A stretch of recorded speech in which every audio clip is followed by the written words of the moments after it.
UPTT मनोविज्ञान की special class शिक्षा का आशय क्लास 2 मेरे भाई महत्वपूर्ण वीडियो। इसके पहले एक हमने क्लास फर्स्ट बनाया था जिसमें हमने शिक्षा का आशय काफ़ी ज़्यादा कवर किया था।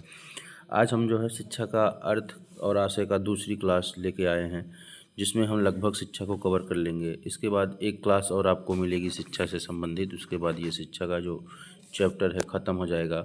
तो समय ना जाया करते हुए मैं वीडियो को स्टार्ट करता हूं और सीधे सीधे टॉपिक पर आता हूं। मेरे भाई वीडियो पर जितने भी लोग पहली बार आए हैं वो चैनल को ज़रूर सब्सक्राइब करें, बहुत ही मज़ेदार क्लास होने वाली है। वीडियो में लास्ट तक बने रहें और पहली क्लास का लिंक मैंने डिस्क्रिप्शन में दे दिया है, जिसने नहीं देखा है वो जाके देख सकता है। तो चलिए मैं वीडियो को स्टार्ट करता हूं और आपको बताता हूं आज की क्लास में क्या कुछ इम्पोर्टेंट है। तो यहाँ पे जो हमने देखा था, कल हमने देखा था शिक्षा का अर्थ एवं दृष्टि अब आज हम व्यापक अर्थ देखेंगे इसका जो है, ठीक है। और कल जो हमने देखा था वो शिक्षा में जो है शिक्षा का आशय देखा था, शिक्षा का अर्थ देखा था और व्यापक दृष्टि से यहाँ पे हम देखेंगे एक नज़र और शिक्षा, उसके बाद शिक्षा का संकुचित अर्थ भी देखेंगे। तो यहाँ पे हम देख सकते हैं कि शिक्षा का व्यापक अर्थ में शिक्षा की एक दृष्टि जो हम देख सकते हैं, शिक्षा ही जीवन है और जीवन ही शिक्षा है जो है हमारी। देखिए शिक्षा और जीवन दोनों एक दूसरे से डिपेंड हैं। जैसे कि शिक्षा ही जीवन है तो जीवन ही शिक्षा है। शिक्षा निरंतर आजीवन चलने वाली प्रक्रिया है। देख सकते हैं आप, यहाँ पे हमने बताया है कि शिक्षा जो है वो निरंतर आजीवन चलने वाली प्रक्रिया है। ये किसी भी परिस्थिति में आप कहीं भी कभी भी ग्रहण कर सकते हैं। इसमें शिक्षा ग्रहण करने के लिए कोई नियमबद्धता नहीं होती है और न ही यह पूर्व नियोजन और औपचारिक होता है, ठीक है। इसके लिए मतलब ना ही इसमें कोई बाध्यता या नियम होता है व्यापक शिक्षा में जो अर्थ है, और न ही नियोजन और औपचारिक होता है। शिक्षा गत्यात्मक, गतिशील, प्रगतिशील एवं परिवर्तनशील प्रक्रिया है। शिक्षा जो है वो गत्यात्मक है, गतिशील है, प्रगतिशील एवं परिवर्तनशील है। शिक्षा विकासात्मक एवं सृजनशील प्रक्रिया है। शिक्षा औपचारिक, अनौपचारिक और निरौपचारिक प्रक्रिया है। ये शिक्षा का जो है जो व्यापक रूप है उसकी एक दृष्टि से अब हम बात करेंगे शिक्षा का संकुचित अर्थ। शिक्षा का जो संकुचित अर्थ है वो हम देखेंगे।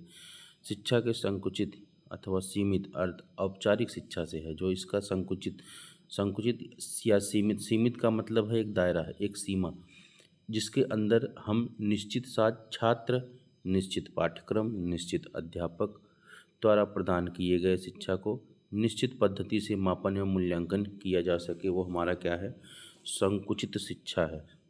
देखिए संकुचित शब्द से ही आपको समझ में आ जाना चाहिए कि यहाँ पे हम औपचारिक शिक्षा की बात कर रहे हैं, जिसका एक दायरा होता है, जो छात्र निश्चित होता है, पाठ्यक्रम निश्चित होता है, अध्यापक निश्चित होता है और यहाँ तक कि निश्चित पद्धति के द्वारा उसका मापन और मूल्यांकन किया जाता है, वो हमारा क्या है, संकुचित शिक्षा है। अब यहाँ पे कुछ मनोशास्त्री हैं, मैकेंजी के अनुसार हम देखेंगे संकुचित अर्थ में शिक्षा का अभिप्राय हमारी शक्तियों के विकास एवं उन्नति के लिए चेतनापूर्वक किए गए किसी भी ज्ञान प्रयास से हो सकता है, ठीक है। मैकेंजी का यहाँ कोटेशन, ये कोटेशन आप ज़रूर नोट कर लिया करिए, ठीक है। आगे हम बात करें एडम स्मिथ और रिचर्ड रास के अनुसार। एडम स्मिथ और रिचर्ड रास के अनुसार जो है शिक्षा हमारा क्या है, शिक्षा द्विध्रुवी प्रक्रिया इन्होंने बताया। शिक्षा के दो ध्रुव हैं जो क्रमशः है शिक्षक और शिक्षार्थी। यहाँ पे आप देख सकते हैं शिक्षक और शिक्षार्थी, ये शिक्षा के दो ध्रुवी प्रक्रिया हैं। ये एडम स्मिथ और रिचर्ड रास के अनुसार है। आगे अगर हम देखेंगे, बहुत ही मज़ेदार क्लास ये है मेरे भाई। जॉन डीवी रायबर्न और बेंजामिन एवं ब्लूम शिक्षा को त्रिध्रुवी प्रक्रिया। जॉन डीवी, ठीक है, जॉन डीवी, रायबर्न और बेंजामिन एम एस ब्लूम शिक्षा को इन्होंने त्रिध्रुवी प्रक्रिया बताया है। जॉन डीवी के अनुसार जो शिक्षा के तीन ध्रुव है वो कौन कौन से हैं, शिक्षक, शिक्षार्थी और पाठ्यक्रम। ये देखिए हमारा जो है शिक्षा के तीन ध्रुव, ठीक है। शिक्षक, पाठ्यक्रम और शिक्षार्थी। रायबर्न के अनुसार शिक्षा के 3 ध्रुव कौन कौन से हैं? बालक की प्राकृतिक ज्ञान, स्वयं का ज्ञान और विषय का ज्ञान। ये तीनों रायबर्न ने बताया कि शिक्षा के 3 ध्रुव कौन कौन से हैं? बालक की प्राकृतिक ज्ञान, ठीक है, उसके बाद स्वयं का ज्ञान और विषय का ज्ञान।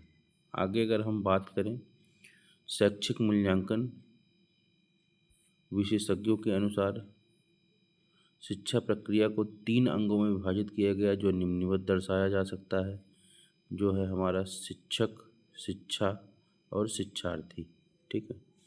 शिक्षक, शिक्षा और शिक्षार्थी, ये हमारा शैक्षिक मूल्यांकन विशेषज्ञों के अनुसार है, जिसे आप देख सकते हैं। इसका ग्राफ ये है, पाठ्यचर्या, शिक्षक और शिक्षार्थी। अब यहाँ पे हम बेंजामिन ब्लूम ने शिक्षण की त्रिध्रुवी प्रक्रिया बताया है, जो शिक्षण उद्देश्य, सीखने की प्रक्रिया और व्यवहार में परिवर्तन। ये बेंजामिन ब्लूम के 3 जो है त्रिध्रुवी प्रक्रिया शिक्षा के हैं, जो शिक्षण उद्देश्य, सीखने की प्रक्रिया और व्यवहार में परिवर्तन इन्होंने बताया है। इसका ग्राफ आप ये देख सकते हैं, यहाँ नीचे बना हुआ है। अब एक मनोशिक्षार्थी ऐसे भी हैं जिन्होंने शिक्षा को चतुर्ध्रुवी प्रक्रिया बताया है। ये मोस्ट इम्पॉर्टेंट है, इसको आप नोट डाउन करिए, यहाँ पे हमने कोने में दिया हुआ है। मैकडोनाल्ड ने शिक्षा चतुर्ध्रुवी प्रक्रिया बताया है, यहाँ पे आप देखिए, ठीक है। मैकडोनाल्ड ने शिक्षा चतुर्ध्रुवी प्रक्रिया बताया है, जिसमें चारों ध्रुव कौन कौन से हैं? पाठ्यक्रम है, अनुदेशन है, शिक्षक है और अधिगम है, ठीक है। पाठ्यक्रम, अनुदेशन, शिक्षक और अधिगम, इन्होंने चतुर्ध्रुवी प्रक्रिया बता दिया है कि शिक्षा जो है वो चतुर्ध्रुवी प्रक्रिया है, ठीक है। आगे हम देखेंगे यहाँ पे शिक्षा की परिभाषा। कुछ मनोशिक्षार्थी और वेद, उपनिषद और श्रीमद् भागवत गीता में जो शिक्षा का परिभाषा लिखा गया है वो क्या है? वेद में लिखा गया है कि विद्या वह है जिसके द्वारा भौतिक एवं आध्यात्मिक कल्याण होता है। वेद में क्या लिखा गया है? शिक्षा के द्वारा भौतिक एवं आध्यात्मिक कल्याण होता है। उपनिषद में क्या लिखा है कि सा विद्या या विमुक्तये, अर्थात विद्या वो है जो हमें मुक्ति दिलाए। ये उपनिषद में कहा गया है, सा विद्या या विमुक्तये, ठीक है। विद्या वो है जो हमें मुक्ति दिलाए। श्रीमद् भागवत गीता में क्या लिखा गया है? आत्मज्ञान की प्राप्ति, तत्पश्चात विराट पुरुष का ज्ञान प्राप्त करना ही शिक्षा है। शिक्षा क्या है? आत्मज्ञान की प्राप्ति, जिसके पश्चात विराट पुरुष का ज्ञान प्राप्त करना ही शिक्षा कहलाता है।